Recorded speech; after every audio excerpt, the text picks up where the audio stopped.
امریکہ کا پاکستان کے لیے یہ لہجہ اجنبی ہو چکا تھا، بلکہ گزشتہ 15 سالوں سے ہم پر مسلسل بے وفائیوں، دھوکوں کے الزامات لگائے جا رہے تھے۔ افغانستان سے ذلت آمیز شکست کے باوجود امریکہ کے لیے پاکستان کی اہمیت اس قدر غیر اہم تھی کہ وائٹ ہاؤس کے نئے مکین جو بائیڈن نے پاکستانی وزیراعظم سے ٹیلی فون پر بھی گفتگو پسند نہ کی۔ وزارت خارجہ نے دو ٹوک کہا، اب پاکستان سے تعلقات صرف واجبی یا مسائل کی بنیاد پر ہی رہیں گے، مسلسل اور پائیدار نہیں ہو سکتے۔ لیکن حیرت کی بات ہے کہ ادھر عمران خان کا چین کا دورہ شروع ہوا اور ادھر امریکی دفتر خارجہ کے ترجمان نیڈ پرائس نے شاید امریکی تاریخ میں پہلی دفعہ بھارت کی پارلیمنٹ میں پاکستان اور چین کے تعلقات اور بھارت کی عالمی تنہائی پر ہونے والی بحث پر نہ صرف تبصرہ کرنے سے انکار کیا، بلکہ کہا میں یہ معاملہ پاکستان اور چین پر چھوڑتا ہوں کہ وہ خود اپنے تعلقات کے بارے میں گفتگو کریں۔ اس صحافی نے پھر اچک کر سوال کیا کہ پاکستان اور چین جس طرح گرمجوشی سے اپنے تعلقات آگے بڑھا رہے ہیں، کیا آپ سمجھتے ہیں کہ دونوں نے یہ جان لیا ہے کہ امریکہ نے انہیں تنہا چھوڑ دیا ہے؟ اس سوال پر امریکی دفتر خارجہ کے ترجمان نے ایک طویل اور جامع جواب دیا،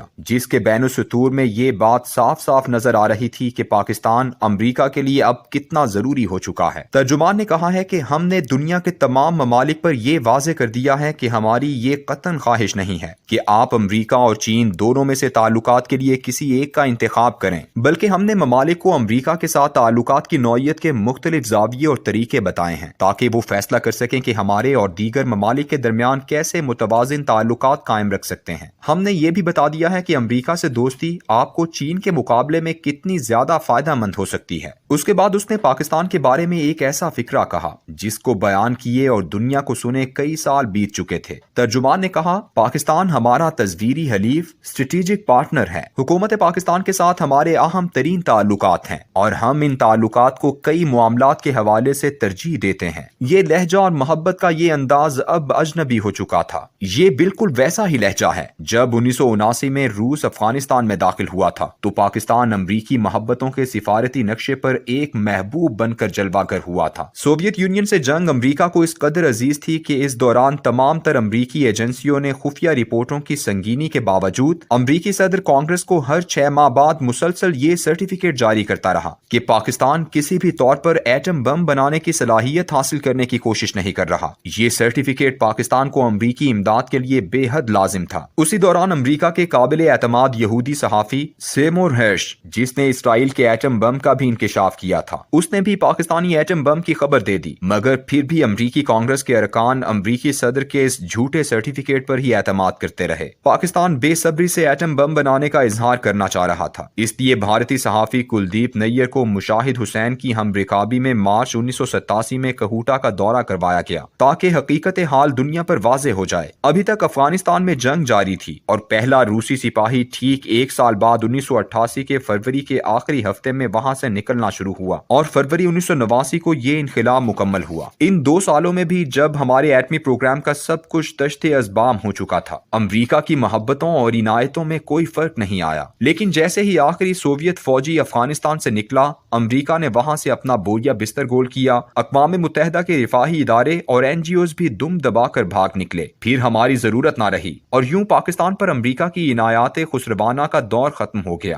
بلکہ پریسلر ترمیم جو 1985 میں ایٹم بم کی خبر ملنے کے فوراً بعد منظور ہوئی تھی، اس پر عمل درآمد کی سختیاں شروع ہو گئیں۔ سچ تو یہ ہے کہ 2001 میں 11 ستمبر کے بعد اگرچہ پرویز مشرف کی پالیسی انتہائی مطیع، مغلوب اور اطاعت والی تھی، مگر اس غلامانہ رویے کے باوجود گزشتہ 20 سال ایسے گزرے ہیں جیسے تانوں کے چابک سے ہمیں کنٹرول کیا جا رہا ہو۔ افغانستان میں امریکی شکست کا ملبہ اگر ہم پر نہ ڈالا جاتا تو طاقتور پینٹاگون اور مضبوط CIA امریکی عوام کو کیا منہ دکھاتی۔ اس کے باوجود بھی امریکہ نے ہم سے رشتے کو مفادات کی کچی ڈور سے باندھے رکھا۔ 15 اگست 2021 کو طالبان کی فتح سے لے کر عمران خان کے چین کے حالیہ دورے تک لاتعداد ایسے فیصلہ کن مراحل آئے کہ ہم کوئی فیصلہ کرتے، مگر پاکستان کا دل 60 سالہ امریکی محبت میں ہی اٹکا رہا، کیونکہ ہمارے ملک کے امریکی کاسہ الیس دانشور، سیاستدان، دفاعی تجزیہ کار اور اور حاضر سروس سول اور ملٹری بیوروکریٹس امریکی تعلقات کی رنگینیوں کی ہمیں مسلسل ترغیبات دیتے رہے۔ اس کے برعکس پاکستان کی معاشی حالت اس بات پر ہمیں مجبور کرتی رہی کہ امریکہ کی دوستی میں گزشتہ حکمرانوں نے ملک کو جس دلدل میں اتارا ہے، اگر ہم اب بھی اسی محبت میں گرفتار رہے تو ہمارا انجام صرف ہلاکت ہوگا۔ اس سلسلے کا پہلا اہم ترین قدم دسمبر 2021 میں اٹھایا گیا،